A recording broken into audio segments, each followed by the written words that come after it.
Those who fail to plan to fail. And you do not want to fail when it comes to enjoying Halloween Horror Nights. I refuse to let that happen.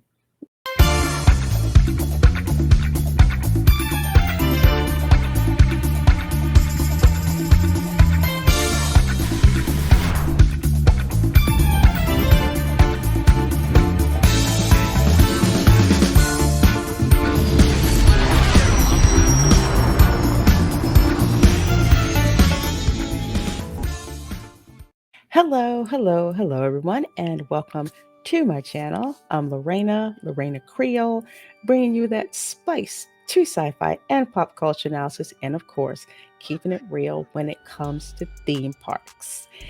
And in this video, I'm actually going to give you some of my tips and tricks for having the best time that you possibly could have at Halloween Horror Nights, based in what I call reality. Halloween Horror Nights, which runs on select nights between September and October, has 10 haunted houses, 5 scare zones, 2 shows, all wrapped up there together. So in this video, I'm going to categorize my tips in these particular areas: when to go, ticket choices, hotel or not to hotel, budgeting, and event night tips. So those are going to be the 5 categories that I'm going to place these tips in.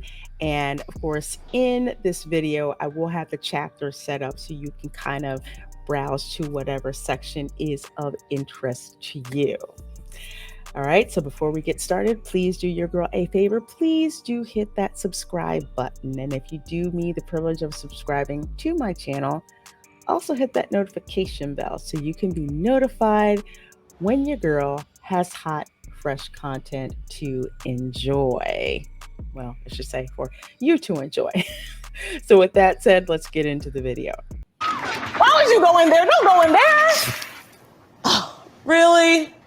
Now, first thing for Halloween Horror Nights, and it's going to govern everything else, is when to go. Now, you have some diehards who want to go the first weekend that Halloween Horror Nights is there so they can get that, street cred, bragging rights. If I was there the first weekend or the first day that Halloween Horror Nights was there and I just went and I had a great time, that's all well and good.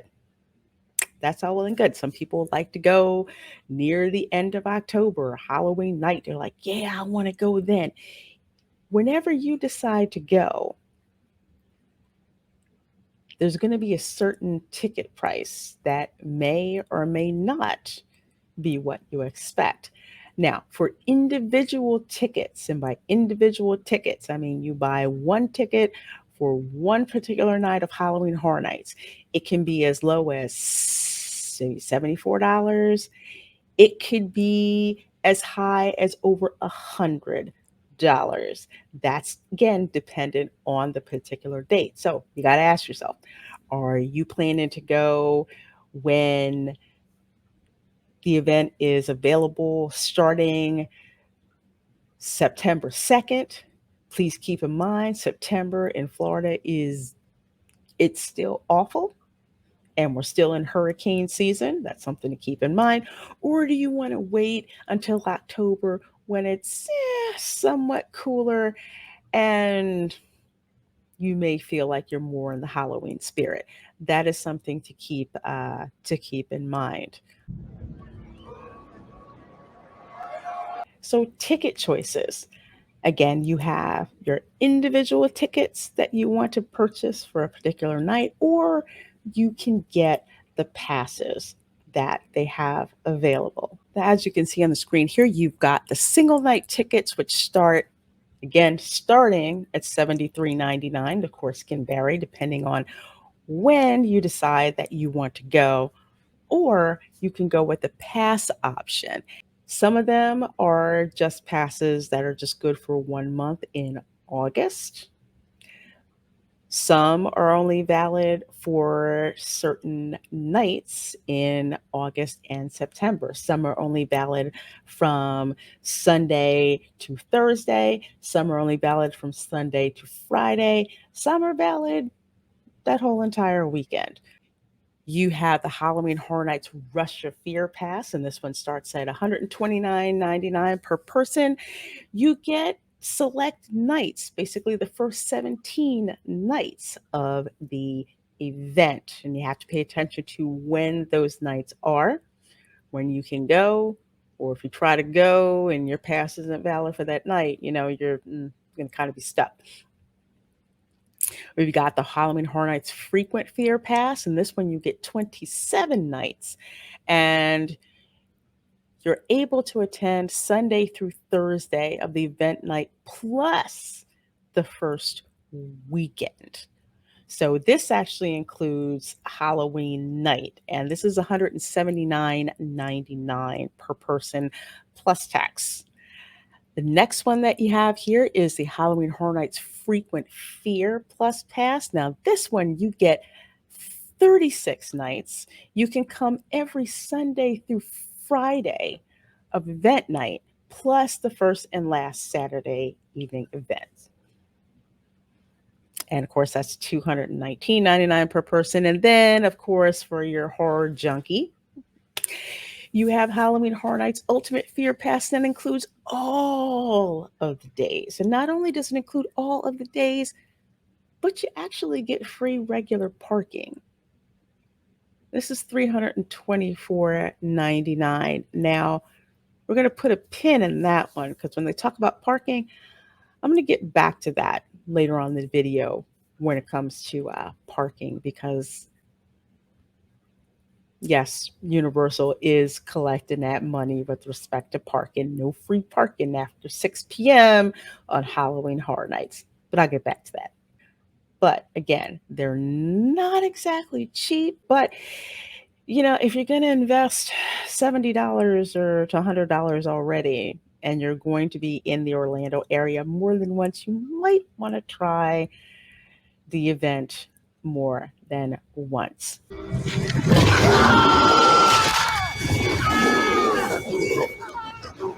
Now, Halloween Horror Nights can run up until 2 a.m. of event night. So, where are you staying?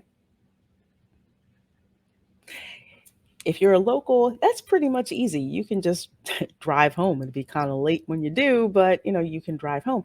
If you are coming from out of town and you are attending Halloween Horror Nights, I cannot stress enough how great of a decision it is to stay at a Universal Orlando Resort hotel. You're right there in the middle of the action. You get complimentary transportation to and from the park. You're right there in the middle of the action. You don't have to, you don't have to fight trying to get out of the parking lot and then driving all the way, to your hotel. Even if, say, you're staying across the street of the Doubletree Twin Towers, that may not seem very far, but when you have to leave the park, fight your way to, the parking structure, then get in your car and then drive to the hotel. You don't really feel like doing that sometimes at like 1, 2, 3 o'clock in the morning. So again, stress staying at a Universal Orlando resort if you're coming in from out of town. My personal favorite is Cabana Bay. That's not the value price like the dock side and the surf side, but good value. It's like a step up from the value ones. Cabana Bay, perfect location. Bus transit time is like literally less than 5 minutes.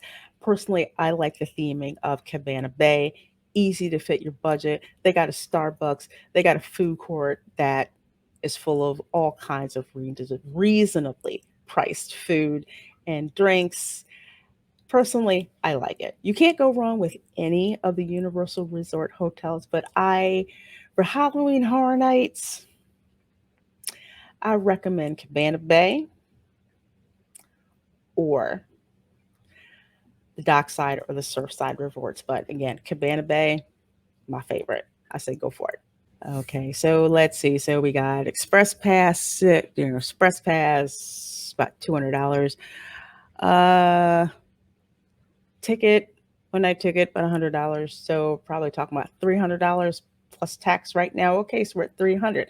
Top up parking, 27. So you're going to say $327. We'll just say with taxes that point rounded up to like what? $350. Okay. $350 and you haven't eaten anything yet. Okay? There's lots of food offerings that are there that you can try, of course, at theme park prices.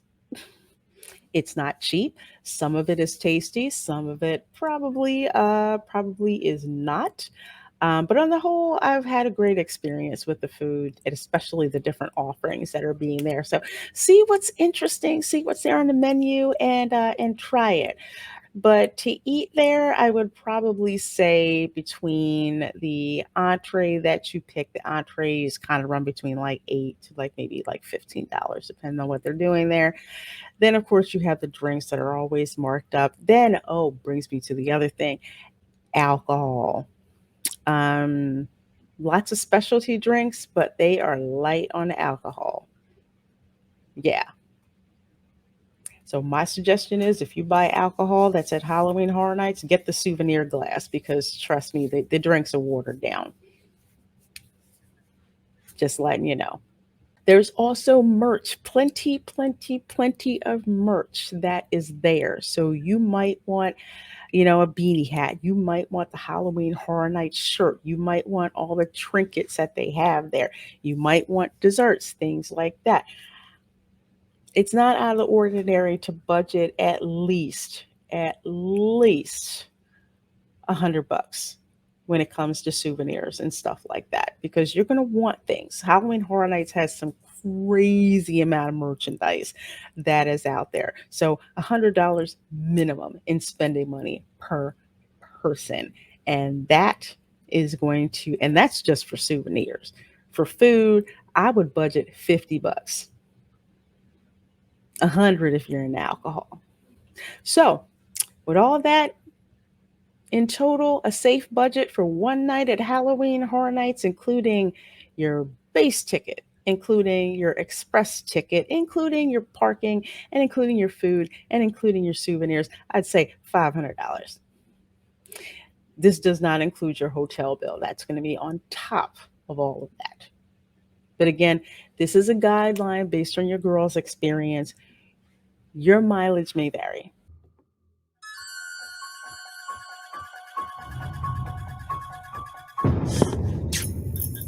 So now we come to budgeting. And this is extremely important. I mean, you're probably like, Halloween Horror Nights looks great. I want to go. Again, this is going to cost money. So we already talked about the ticket. So let's say you're just getting a one night ticket. Let's say you're getting a one night ticket in like what? We'll say October. So just to be safe, boom, ticket's $100. Okay, start off.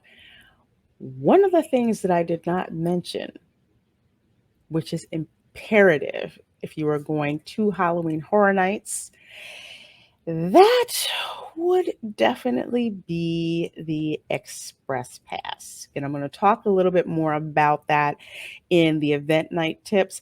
But the Express Pass, basically, right off the bat, it can range anywhere between $130 to over $200, depending on what night of the event you are going. Now, what the Express Pass does, I guess I'm going to tell you about it now. What the Express Pass does for the haunted houses, it is allows you to get into the, we'll say, express lane. So instead of waiting behind like maybe 500 people, and it's maybe 3 hours to get into the haunted house, you get to wait in the express lane. That might take you maybe anywhere between 5 to 20 minutes to get into the particular haunted house of your choice. You can use that express pass at only one haunted house. Once you use it at that haunted house, you cannot get into the express lane. You're more than happy, more than welcome to get in the standby lane and get in that house. But I'll get into some reasonings why you should look into the Express Pass a little later on in the video. So let's say $100 for you to get into the event to start out with. You decide to get the Express Pass, we'll say we're going the most expensive night. So that's like $200 on top of that. So you're already at $300 and you're not into the park yet.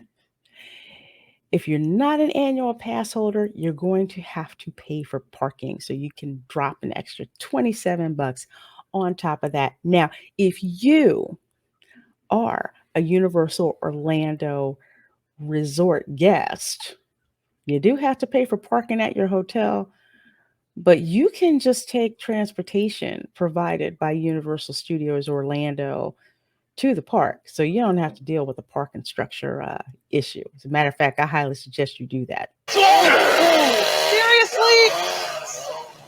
Seriously? Not real. All right, now event night tips. So you've already got your ticket. You've already got your express pass if you wanted to get it. You got that. You got your hotel, everything. So now I'm going to tell you the stuff that you need to know in order to make your night a pleasant night, or pleasantly horrifying. I guess pleasantly horrifying night would be more apt. Parking. Okay. At Universal Orlando, parking is usually free after 6 p.m. For Halloween Horror Nights, that is moot. Now, that's important for you to know. Now, if you're an annual pass holder, you already got parking privilege, so this does not apply to you.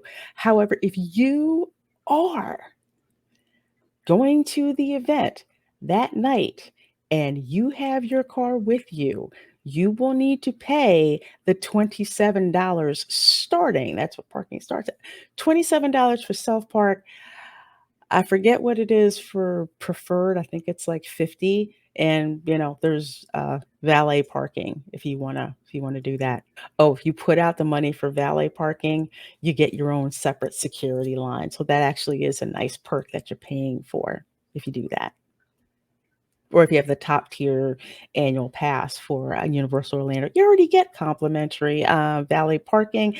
And I believe if you have the step down, which I think is the preferred pass, you get 50% off of valet parking. I highly suggest doing valet parking if you can swing that. Okay, so the first one, which people do not think of very much, but they should, and that is how to dress for the event. Now, you cannot wear costumes to Halloween Horror Nights. That is the restriction.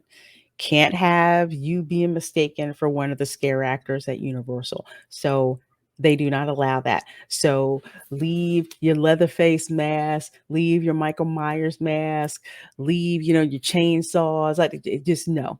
Leave the crazy makeup, everything at home. Well, except for, regular beauty makeup. You might do a little bit of horror makeup, little tears, stuff like that, but no flat out costumes. No, nah. Security will boot you, pretty much.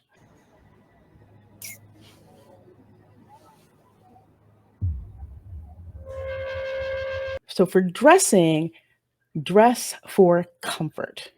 There's going to be a lot of people. You're going to be doing a lot of walking. You're going to be doing a lot of sweating, getting scared out of your mind between the scare zones and all of the haunted houses. So you want to wear comfortable clothing. Like I have this t-shirt that I got from last year. Bride of Frankenstein. Freaking love it.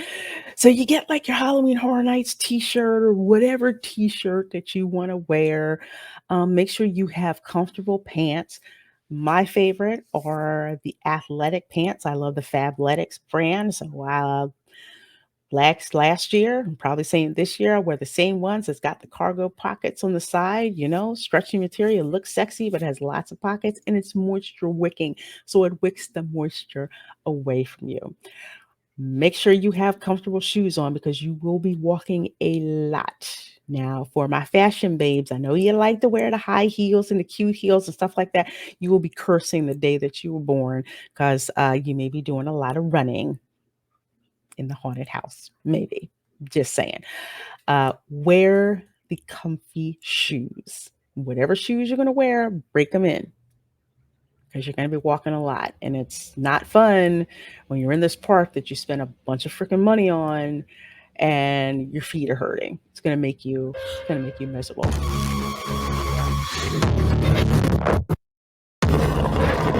If you're bringing water bottles into the park, because I do this all the time, Halloween Horror Nights, it's a little different. They will not let you bring water bottles into the park unless they are empty. So you have a choice when you get up to security. You can either have them pour it out for you, or you can go and take it back and put it back in the car.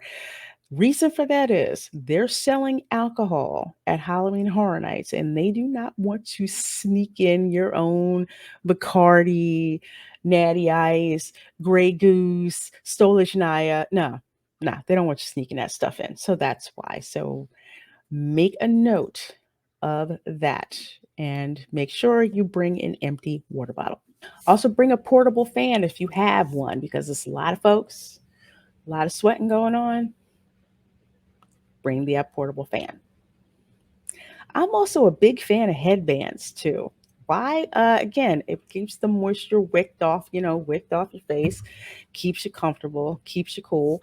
Guys, bring bandanas. That helps too. So you have those all ready to go. Again, the emphasis is on comfort. You don't really want to dress for a fashion show. You want to dress like you're trying to run from a psychotic killer. Pretty much it in a nutshell. Now there's a live show that's there. I know last year it was called Nightmare Fuel. Lots of fire, lots of cool acrobatics. Multiple show times are held for that during the Halloween Horror Nights evenings. You also have a water display show as well that they have going on. They did not have one. Okay, well, I take that back. I think they had one last year, but I just flipping wound up missing it because I didn't do that one. Or Nightmare Fuel. I just wasn't interested in watching those, but they are two cool side attractions to check out during the night to kind of take a break from the cacophony of just noise and fog. And well, there's fog over there too, but just take a break from the haunted houses and the scare zones. So, scare zones. Let's get to the scare zones that are going on. Now, the scare zones, think of them as like the haunted house opened up and everybody spilled outside, pretty much. So you've got the scare actors. Some of them are on certain pedestal props, little vignettes of horror scenes. They may be, in some cases, hanging out around cemetery vault sets that are put up there. Some of the scare actors kind of wander around. Some of them follow you. Some of them try to intimidate you. The scare zones are great for just selfies and photo ops. Honestly, I would not rush through any of the scare zones. I would actually take some time to kind of settle in and get adjusted and have fun with it. Some of it definitely looks a little freaky, but the scare zones, I like those. Like I said, great photo ops, can interact with the scare actors. They are not allowed to touch you. So if you think the scare actors are going to try to, no, no, they won't touch you. And you can't touch them either. Touch them, you can get kicked out of the park. So don't do that. We gotta move fast. We're gonna get to all the haunted houses tonight. Food first, then monsters. Monsters? Now, the last thing that I'm going to talk about is haunted house strategy. Now, you've heard me talk about the use of the express pass. That is going to be the quickest way for you to get into the haunted houses. Some haunted houses don't have a whole lot of demand. Some haunted houses have a crazy amount of demand. It can be several hours if you don't have an express pass to get into. So I always recommend that people get the express pass because, frankly, time is money.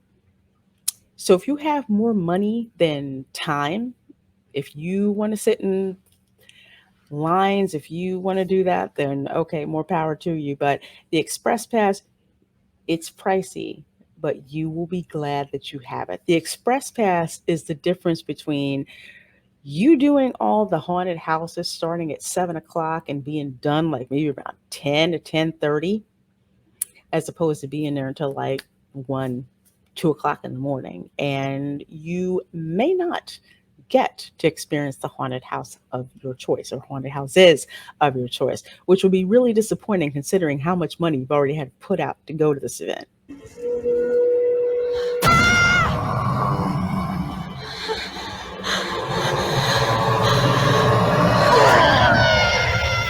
So, with haunted houses, I know people are excited to go, but as soon as you get into the park, find out where all the haunted houses are. Even if you have to pull aside a team member, which they don't mind answering the question for you, to find out where the haunted houses are located. Trust me, you need to find this out as early as possible because you need to plot strategy about where you want to go. Even if you have the express pass, you still want to hit the popular houses as soon as you can. Just makes the night go much easier if you do that. Okay, so you're probably saying, Lorena, I can't afford the express pass. I'm not paying for that. Okay, so in that case, information is your friend, and you want to be in Universal Studios Orlando before the park shuts down to regular day visitors and converts over to Halloween Horror Nights. Now, if you were in the park by the time it closes, usually it closes like 5 or 6 o'clock on a Halloween Horror Nights. I believe actually it's 5 o'clock that it'll close. Make sure you were in that park by 3 o'clock. Hang out, get some stuff to eat, chill, find out where the haunted houses are and where they're located so you're not scrambling in the dark to try to find it. Do all that. You're in the park by 5 o'clock, boom, you're golden. You got 2 hours to chill and plot strategy. And what you want to do is go to the haunted houses that you want to go to first. And if one of those happens to be the really super popular ones, you need to do those first. So, again, if you're not buying an express pass, I suggest you get to the park early, find out where all the haunted houses are located, and narrow it down real fast to the ones that you most definitely want to go to, starting with your first choice. It can be done. Just have to pack your patience. And when you have less money than time, planning and information is your best strategy.